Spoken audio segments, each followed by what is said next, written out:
बढ़ाएं अपना कदम सक्सेस की ओर मार्गदर्शन कोचिंग इंस्टीट्यूट के साथ। मार्गदर्शन कोचिंग इंस्टीट्यूट बिहार में एकमात्र कोचिंग संस्थान IIT JEE and medical entrance exam के लिए।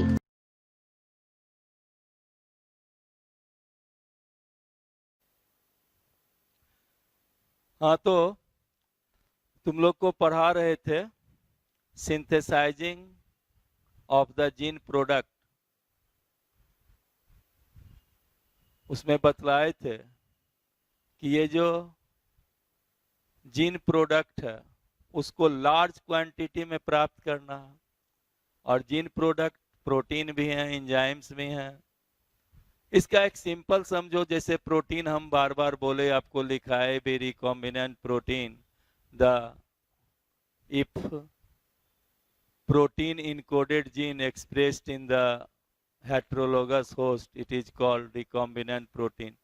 तो तुम ये जेनेटिकल इंजीनियर्ड मेडिसिन इंसुलिन है जिसको ह्यूमिलिन कहते हैं, इस ह्यूमिलिन का जो प्रोडक्शन हुआ है जेनेटिकल इंजीनियरिंग मेथड से, तो आप बोलो यह जो इंसुलिन बना है वो लार्ज क्वांटिटी पर होगा, तब तो पूरे वर्ल्ड के समूचे जो पर्सन्स हैं उसको, जो डायबिटिक पेशेंट है उसको फुलफिल किया जाएगा, राइट।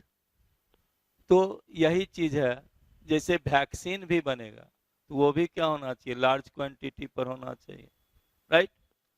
तो इसी के लिए हम क्या बोले, यह जो कल्चर जिस बर्तन में किया जाता है उस बर्तन को क्या कहते हैं, टैंक।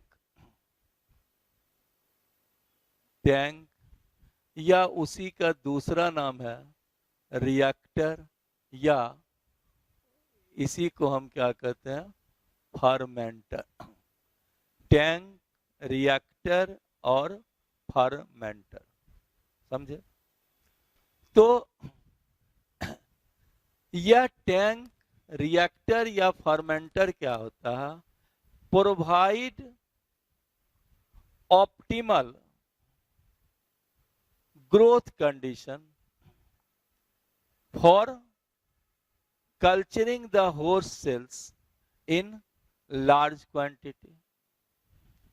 ये क्या करता है, प्रोवाइड ऑप्टिमल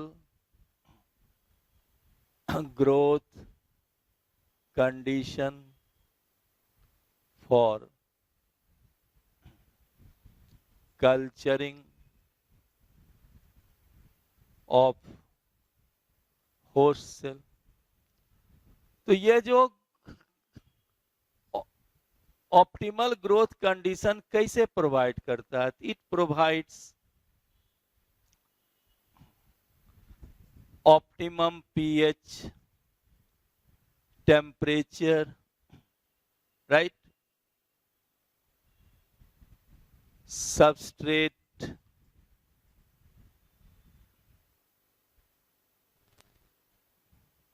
लाइक क्या, सॉल्ट, विटामिन्स, राइट, ऑक्सीजन,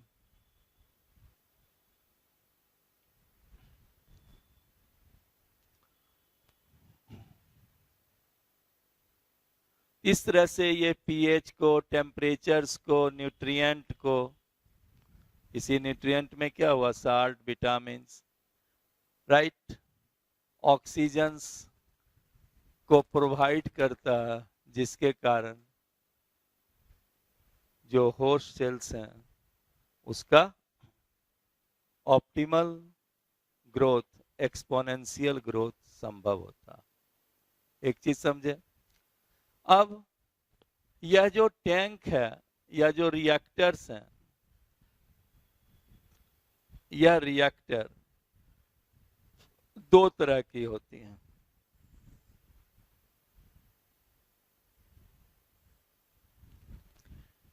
एक को सिंपल स्टीयरिंग या स्टीयर्ड टैंक रिएक्टर कहते हैं।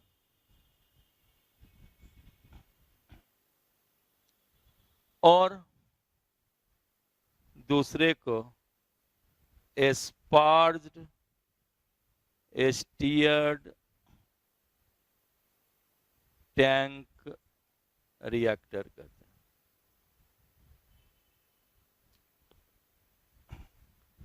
यह जो सिंपल स्टीयर्ड टैंक रिएक्टर्स हैं, ये सिलिंड्रिकल्स होते हैं और इसका जो बेस होता है वह बेस कर्व होता है, curved base.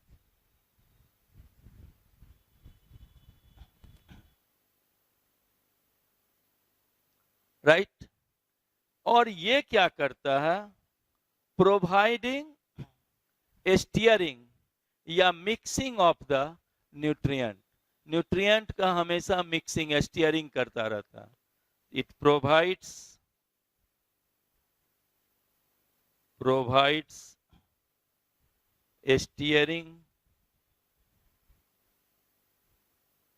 steering of substrate या न्यूट्रिएंट्स, और साथ ही साथ ऑक्सीजन अवेलेबिलिटी को भी प्रोवाइड करता है। तो प्रोवाइड्स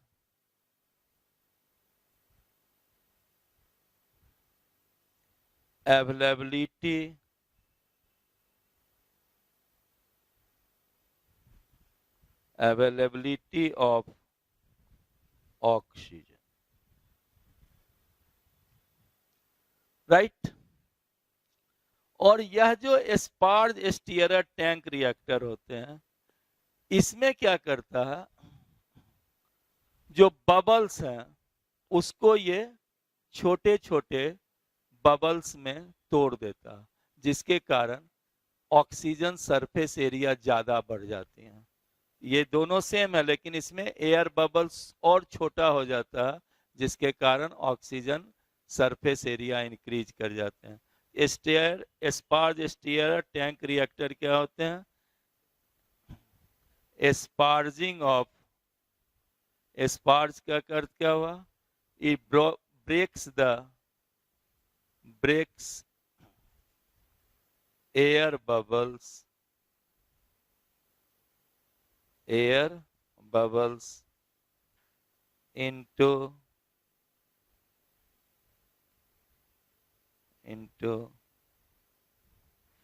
very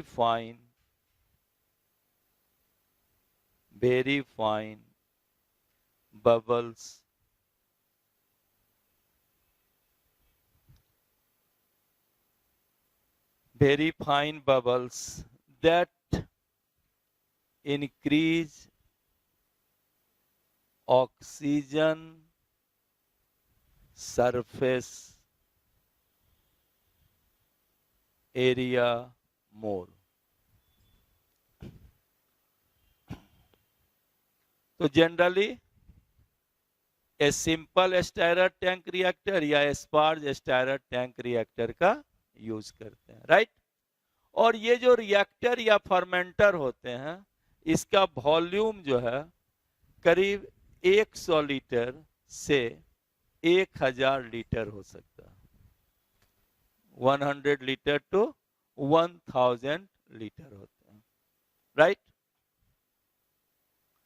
अब ये देखो, ये जो टैंक रिएक्टर्स हैं, इस रिएक्टर्स में क्या क्या होंगे, पीएच कंट्रोलिंग सिस्टम होगा, कंट्रोलिंग सिस्टम,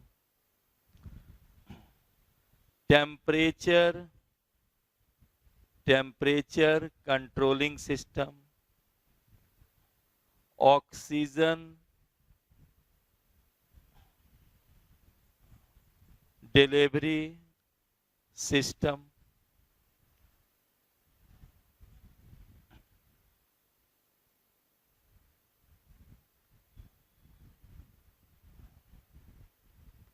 ठीक है, pH controlling system, temperature controlling system, oxygen delivery system, foam जो झाग है, कंट्रोलिंग सिस्टम्स, और साथ ही साथ ये पूरे सबस्ट्रेट्स को यह स्टेराइल बनाए रखता, जिसके कारण दूसरे माइक्रो ऑर्गेनिज्म का क्या हो, ग्रो नहीं हो। तो maintains sterile condition, sterile condition, right.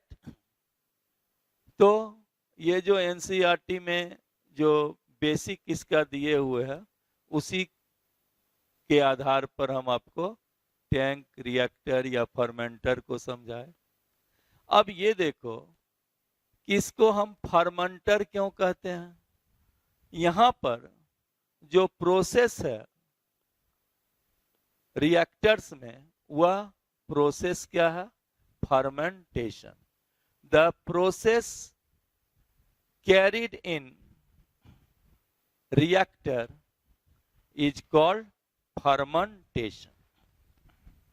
इसीलिए इस वेसल्स को फर्मेंटर भी कहा जाता है।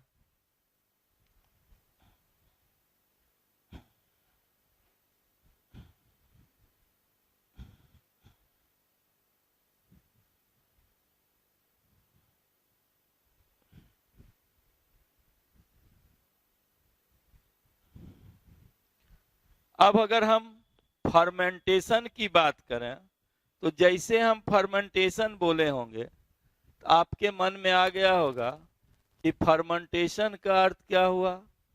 यह हमेशा एनएरोबिक कंडीशन में होता है। लेकिन यहां पर जो फर्मेंटेशंस की बात कर रहे हैं, ये एरोबिक में भी और एनएरोबिक दोनों कंडीशंस में होते हैं। अगर एरोबिक नहीं होता तो ऑक्सीजन डिलीवरी सिस्टम की कोई यूज नहीं होती। तो क्या समझा है, द प्रोसेस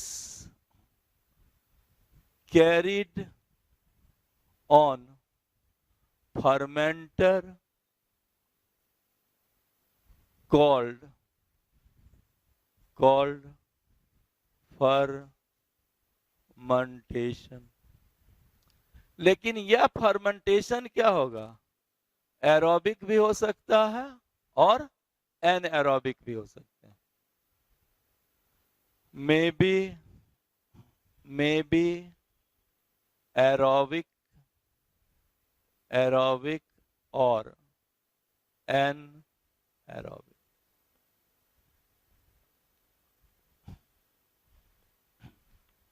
राइट। और इसके जो प्रोडक्ट होंगे,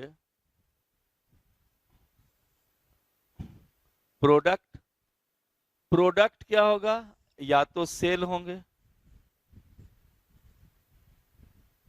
सेल, या सेल प्रोडक्ट होंगे। जैसे अभी बोले थे, प्रोटीन होगा, एंजाइम्स हो सकते हैं, हॉर्मोन्स हैं, राइट।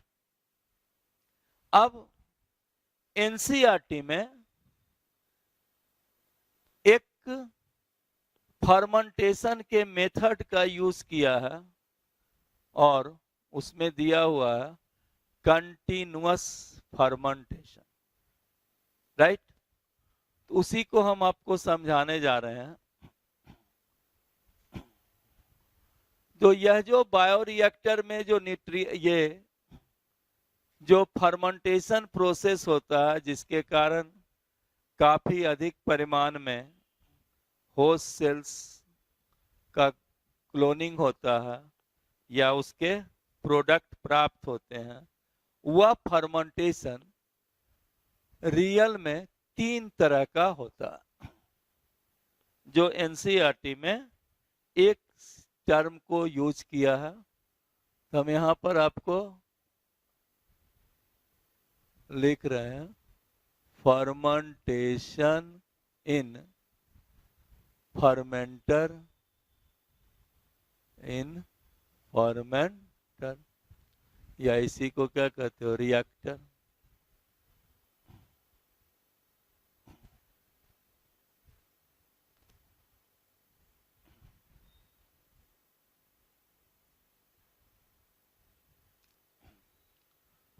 तो ये जो है तीन तरह के हैं। एक होता है बैच फर्मेंटेशन,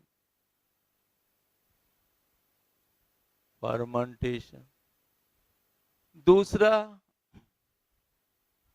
कंटिन्यूअस फर्मेंटेशन, और तीसरा fade batch fermentation.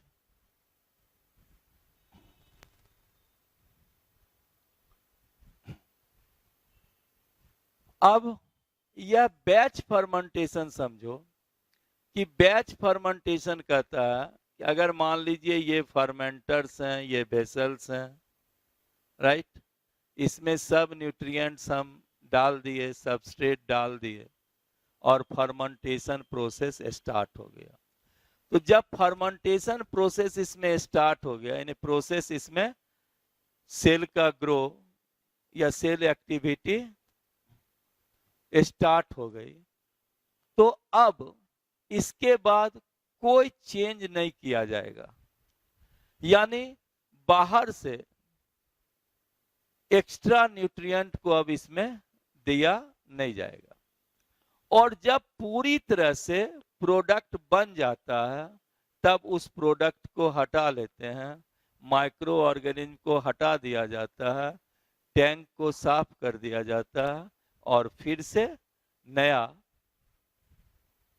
Process start किया जाता है। तो बैच फर्मेंटेशन समझे, इसमें क्या हुआ कि जब फर्मेंटेशन प्रोसेस स्टार्ट हो जाता है तो उसके बाद इसमें कोई चेंज नहीं किए जाते हैं।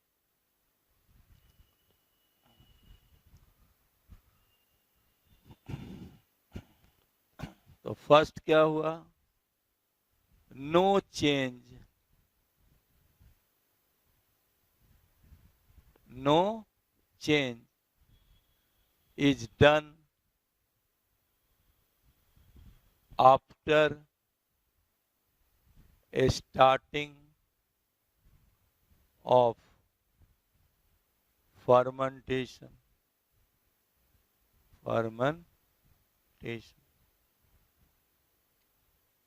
यानी क्या कह सकते हो, that is no more nutrient is added,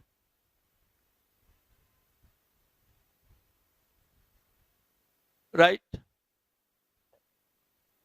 दूसरा क्या है, जब प्रोडक्ट पूरी तरह से बंद दिख जाता है तब फर्मेंटेशन प्रोसेस क्या होगा, स्टॉप की जाती है।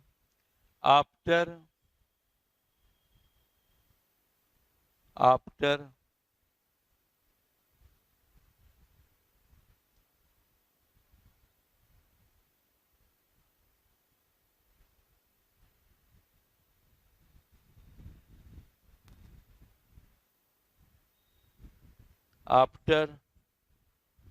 fully formed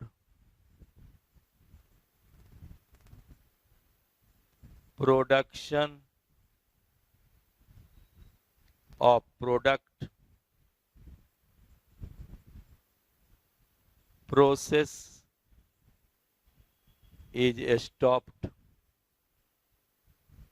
right. इसके बाद क्या करते हैं, प्रोडक्ट को हटा लिया जाता है, प्रोडक्ट इज सेपरेटेड, जो माइक्रो ऑर्गेनिज्म इसमें है उसको हटा लिया गया, इज डिस्कार्डेड, और उसके बाद रिएक्टर को क्लीन कर लिया जाता है, एंड देन इसके बाद फिर नया process, and then again fermentation is started, and then fermentation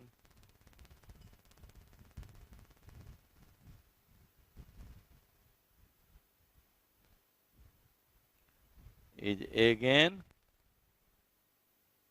and then fermentation is again started. After fully production, ऐसे लिखते, after fully production of product, the process is stopped, product is separated, microorganism is discarded, reactor is cleaned, and then fermentation is again started. फिर recombinant sales जो है यानी transformant है, nutrient है, वो सब फिर रख देते हैं और फिर से ये प्रोसेस को स्टार्ट किया जाता है। इसीलिए चूंकि इसमें कोई चेंज नहीं होता, इसीलिए बैच फर्मेंटेशन को क्लोज्ड फर्मेंटेशन भी कहते हैं। Closed fermentation, no change in is done after starting of the fermentation, so batch fermentation also called closed fermentation. अब यह है कंटिन्यूअस फर्मेंटेशन। यही चीज एनसीईआरटी में दिया हुआ है, इसीलिए हम आपको ये अलग अलग करके समझा दिए। इसे सीधे कंटिन्यूअस फर्मेंटेशन कर देते तो आप ठीक से नहीं समझ पाते।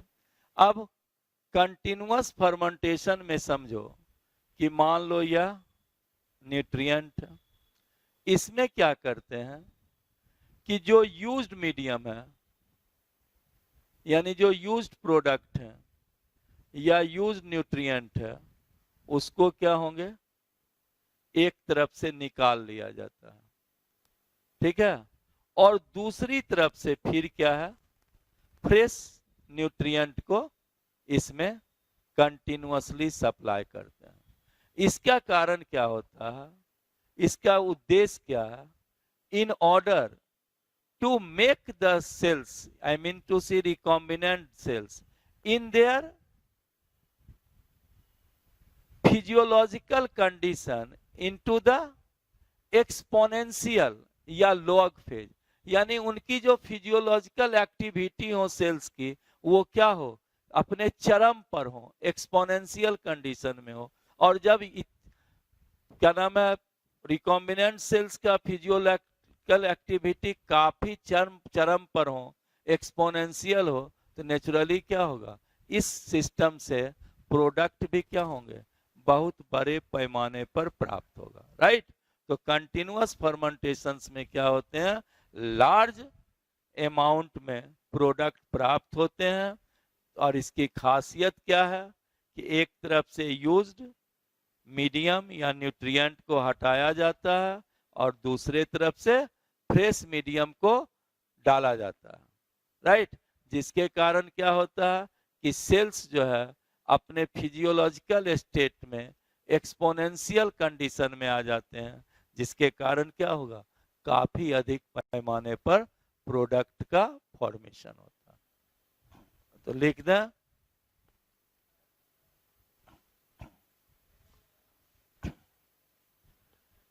in such method fresh nutrient is added from one side and used nutrient is discarded through other side, so as the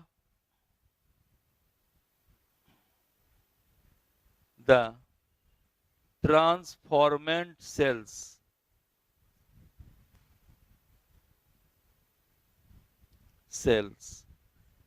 physiologically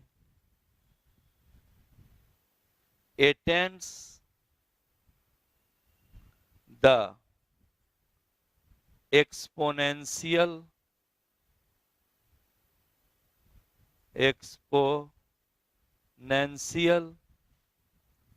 or log phase.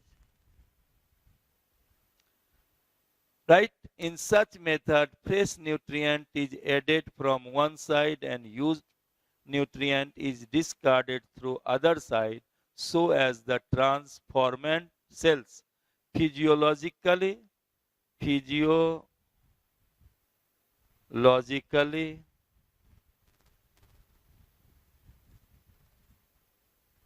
logically attends the exponential or log phase, right? जिसके कारण क्या होगा, large पैमाने पर product का formation होगा, resulting the formation of product in large quantity. Right? अब है फेड बैच फर्मेंटेशन। तो फेड बैच जो होता है यह intermediate between the batch and continuous fermentation. ये क्या हो गया, पहला इंटरमीडिएट बिटवीन बैच एंड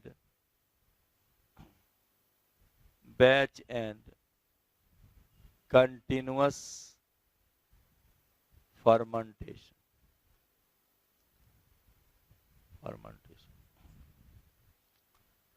दूसरा देखो कि इसमें जो ग्रोथ का पीरियड है वो बढ़ा दिया जाता है by adding the nutrient in low concentration.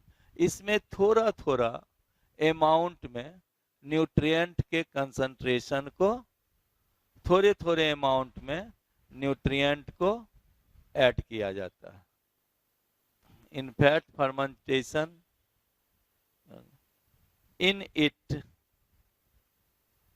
the period of growth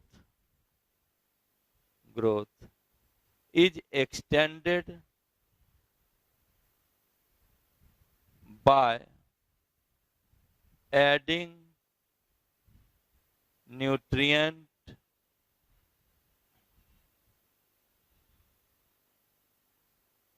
in low concentration.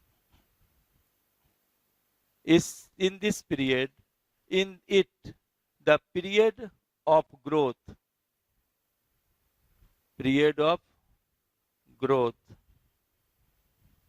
is extended by adding substrate in low concentration. Right?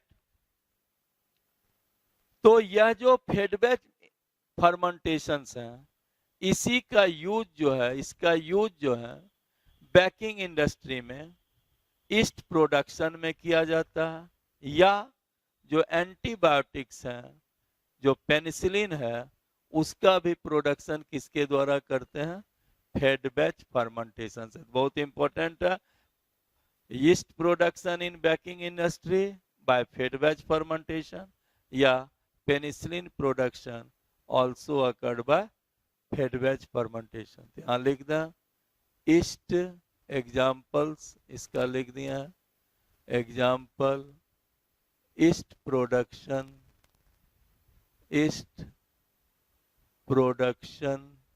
in baking industry, और दूसरा पेनिसिलिन प्रोडक्शन,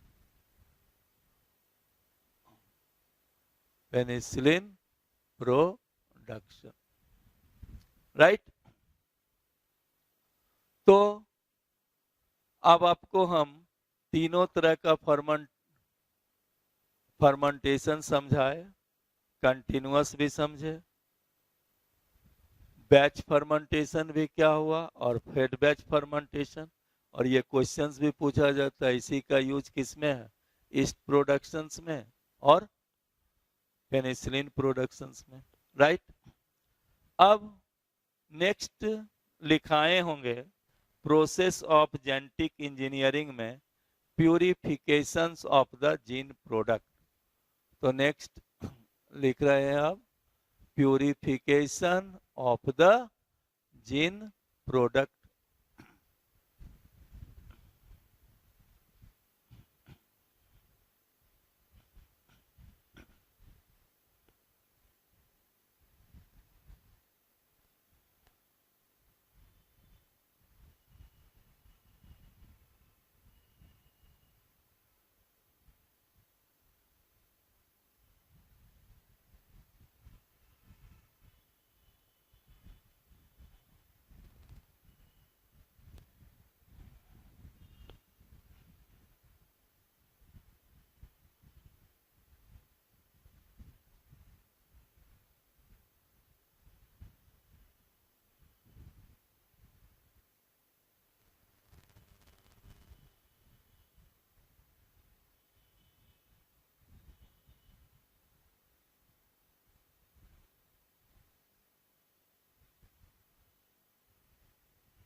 अब है नेक्स्ट लिखते हैं last purification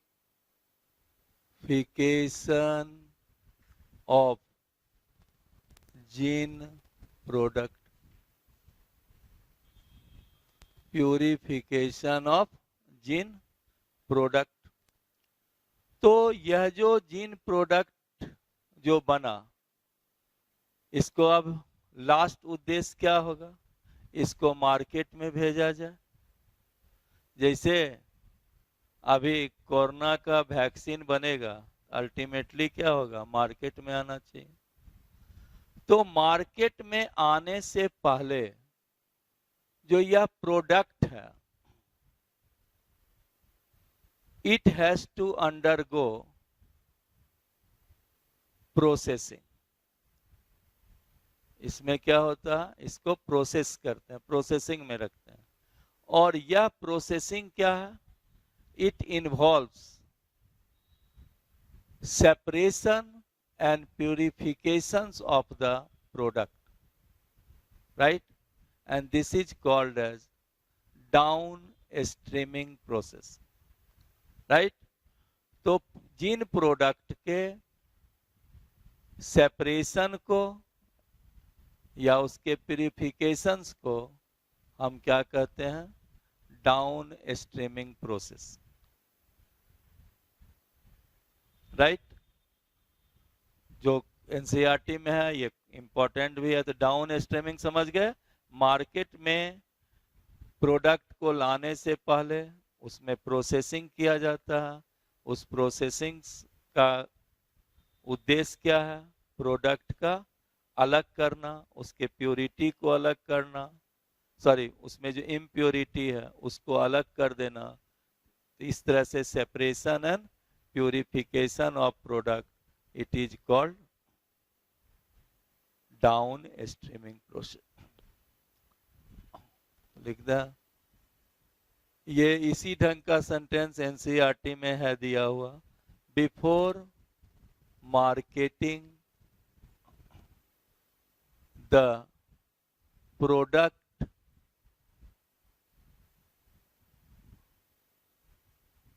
has to undergo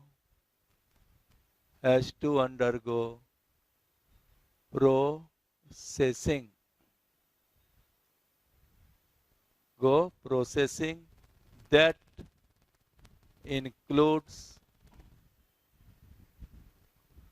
separation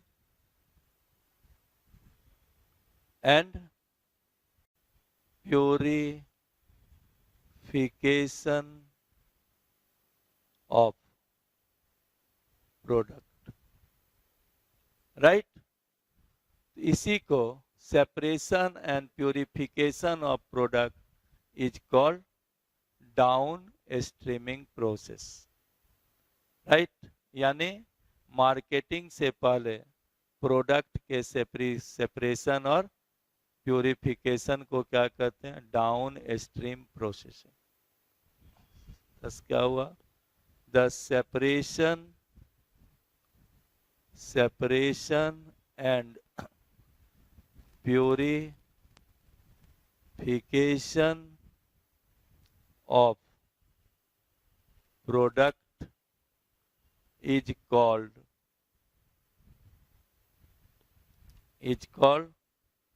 down streaming processing, right? ये कब? Before marketing. इसमें down streaming processing दिया हुआ है। अब कभी कभी क्वेश्चन पूछ देता है up streaming processing, up streaming processing ये किसको कहेंगे? तो कह सकते हो डाउन स्ट्रीमिंग प्रोसेसिंग से पहले का जितना स्टेप हुआ, फर्मेंटेशन करा रहे हैं, कल्चर करा रहे हैं, वो सब को क्या कहिएगा? Up streaming processing, right? इस तरह से दो होता है, डाउन स्ट्रीमिंग प्रोसेसिंग और up streaming processing. Down streaming processing से पहले के स्टेज को क्या कहोगे? Up streaming processing. अब जो है यह जो प्रोडक्ट बना, उस प्रोडक्ट को प्रिजर्वेटिव्स में फॉर्मुलेट किया जाता है। तो द प्रोडक्ट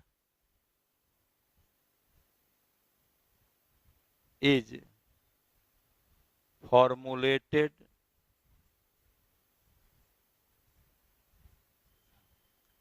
with preservatives,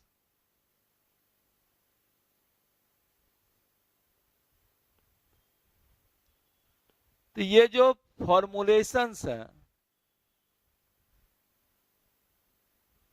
यह फॉर्मुलेशन जो होता है has to undergone through clinical trials in case of medicine. अभी जस्ट सुनते होंगे कि कोरोना का जो वैक्सीन चल रहा है ये 3rd ट्रायल्स में है, लास्ट स्टेज में है, ठीक है? तो 1st ट्रायल, 2nd ट्रायल और 3rd ट्रायल वही है कि यह जो फॉर्मुलेशंस होता है वह has undergone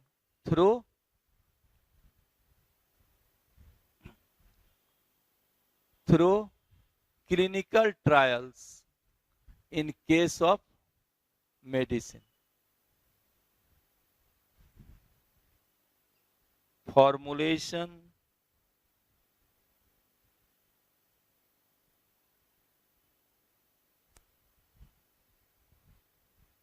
is carried out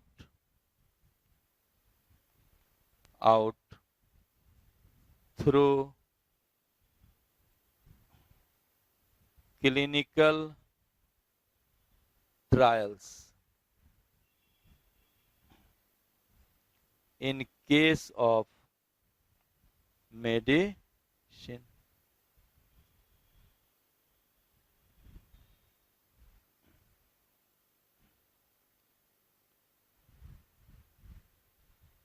right? और साथ ही साथ प्रोडक्ट का जो प्रोडक्ट बनते हैं उसके लिए स्ट्रिक्टली क्वालिटी कंट्रोल टेस्टिंग भी किया जाता है। Quality control testing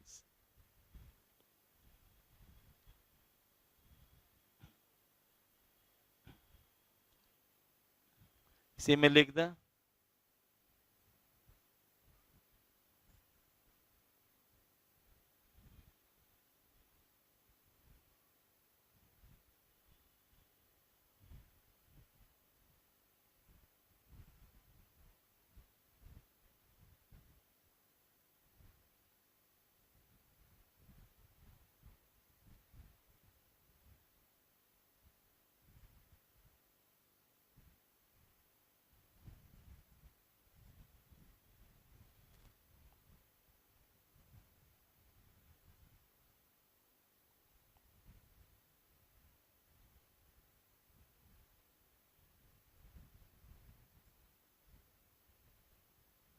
product is also treated with quality control testing.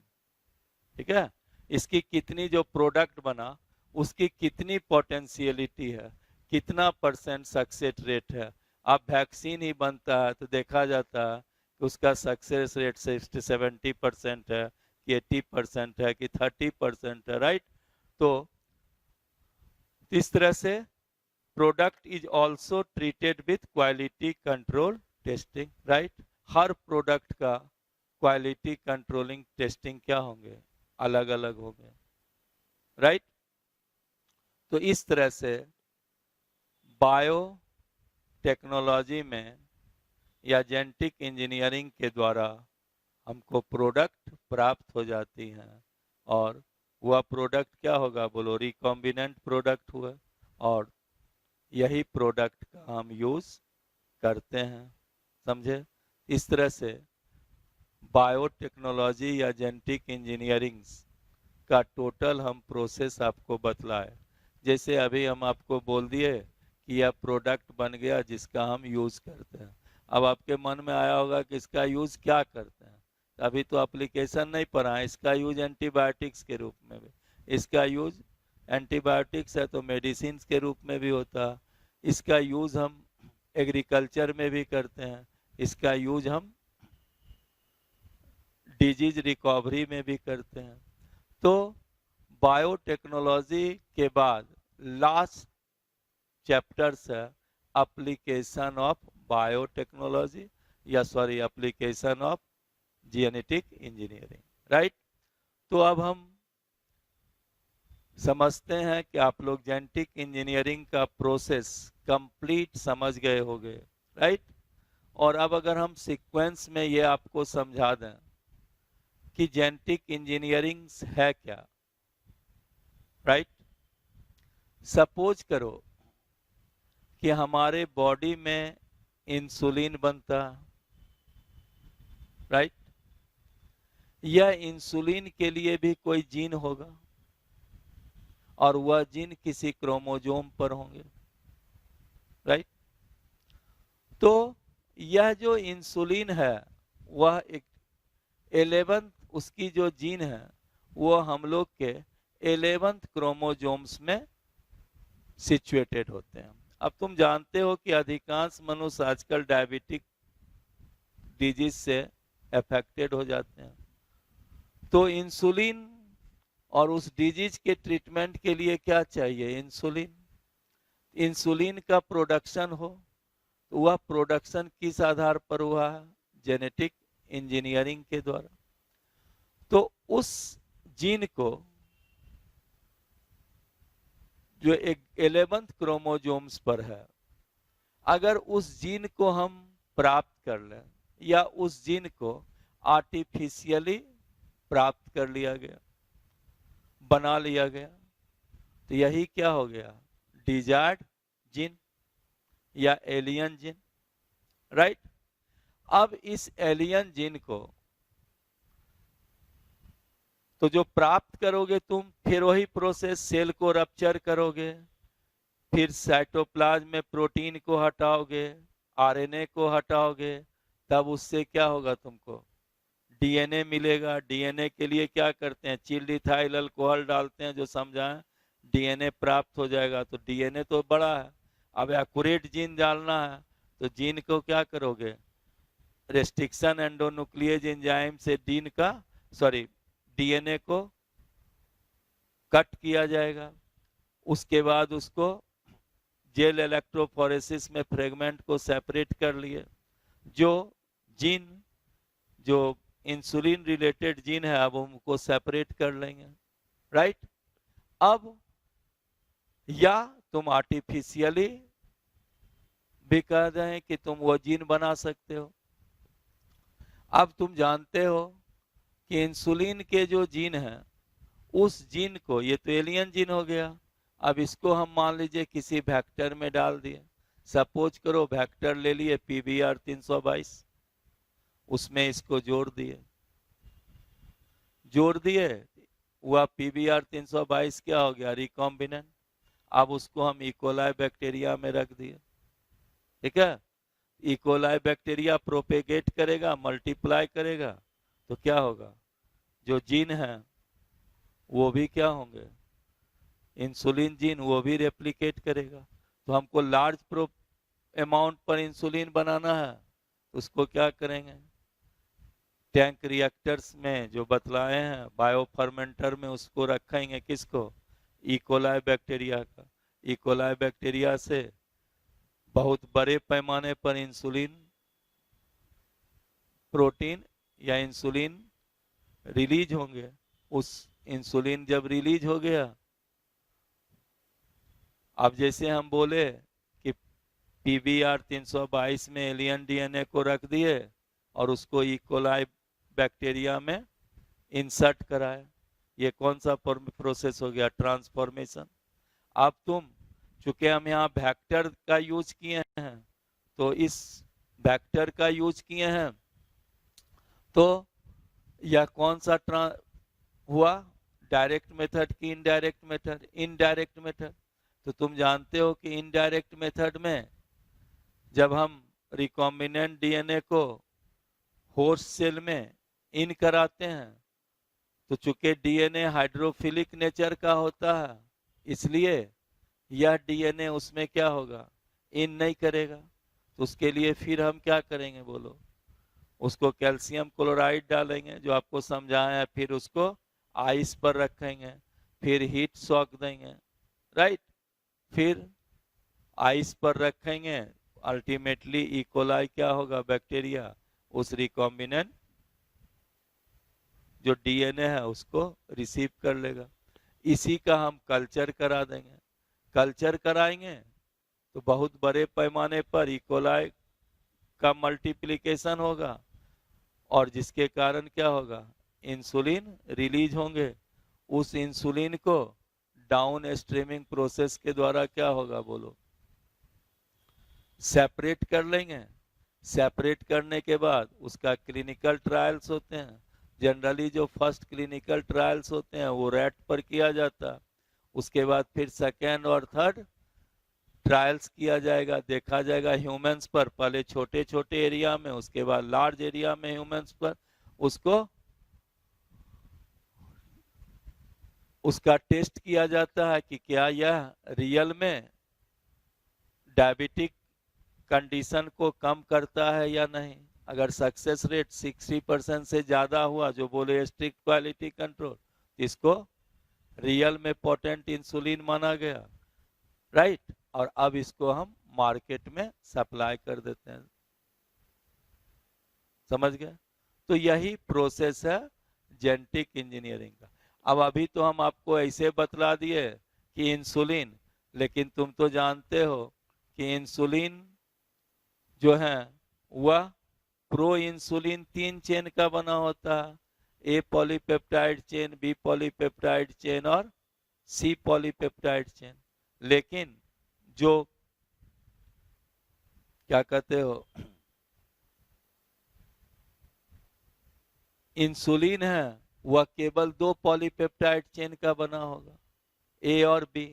तो हमको 2 बैक्टीरिया में 2 तरह का जीन डालना पड़ेगा। एक क्या है जो ए पॉलीपेप्टाइड चेन को बनाता है, और दूसरे में डालेंगे जो बी पॉलीपेप्टाइड चेन को बनाता है। जब यह पॉलीपेप्टाइड चेन क्या होगा, रिलीज हो जाएगा, राइट, तब दोनों पॉलीपेप्टाइड चेन को क्या करोगे, डाइसल्फाइड बॉन्ड से जोड़ दोगे। इस तरह से इंसुलिन का फॉर्मेशन हो जाता है, राइट। तो इस तरह से जेनेटिक बायोटेक्नोलॉजी में जो जेनेटिक इंजीनियरिंग था वो हम आपको हर ढंग से समझाए, और ये भी बतला चुके हैं कि जब कोई रिकॉम्बिनेंट डीएनए, जब तुम या कोई एलियन डीएनए जिस ऑर्गेनिज्म में तुम ट्रांसप्लांट कर दोगे, उस ऑर्गेनिज्म को क्या कहते हैं, ट्रांसजेनिक ऑर्गेनिज्म। उसका नाम क्या हो गया, ट्रांसजेनिक ऑर्गेनिज्म, या उसी को हम क्या कहते हैं, GMO, genetic modified organism, right. तो ई कोलाई में अगर हम इंसुलिन का जीन ट्रांसप्लांट कर रहे हैं तो ये क्या हो गया बोलो, उसको भी क्या कहोगे, transgenic E coli bacteria, right. तो अब फिर लास्ट कर रहे हैं या जेनेटिक इंजीनियरिंग का। अब तो जेनेटिक इंजीनियरिंग का प्रोसेस तुमको समझ में आ गया होगा। सबसे पहला प्रोसेस क्या हो गया, separation of the alien DNA. Alien DNA को सेपरेट करो, राइट। दूसरा, separation of the alien gene या separation of the gene of interest. चूंकि उसमें से जो तुमको जीन प्राप्त करना है उसको अलग करना होगा। जीन ऑफ इंटरेस्ट कहो या डिजायर्ड जीन कहो या फॉरेन जीन कहो, राइट। अब उस फॉरेन जीन को क्या करोगे, किसी वेक्टर में अगर जोड़ दोगे, insertion of alien gene into the vector, तो अब वो वेक्टर क्या हो जाएगा, रिकॉम्बिनेंट डीएनए। और उस वेक्टर को अब हम क्या करेंगे, किसी होस्ट सेल्स में ट्रांसप्लांट करेंगे, एक हुआ। दूसरा, तुम जानते हो कि बिना वेक्टर के भी हम जीन को होस्ट सेल्स में ट्रांसफर कर सकते हैं। इस प्रोसेस को क्या कहोगे, डायरेक्ट मेथड, जिसमें आपको बतलाए थे माइक्रो इंजेक्शन, इलेक्ट्रोपोरेशन, बायोलिस्टिक या जीनगन मेथड, राइट। जिसके कारण बहुत सा हमको होस्ट सेल में गया, उसका क्लोनिंग होगा तो बहुत सा जीन ऑफ इंटरेस्ट प्राप्त हो जाएंगे। एक, या तुमको जो एक जीन का टुकड़ा मिला उससे तुम बिना इसके भी चाहो तो पीसीआर टेक्निक का यूज कर देंगे, तब ये क्लोनिंग का हमको जरूरत नहीं पड़ेगा। पीसीआर टेक्निक का यूज करेंगे तो क्या होगा, एक डीएनए से, राइट, हजारों डीएनए हमको प्राप्त हो जाएगा।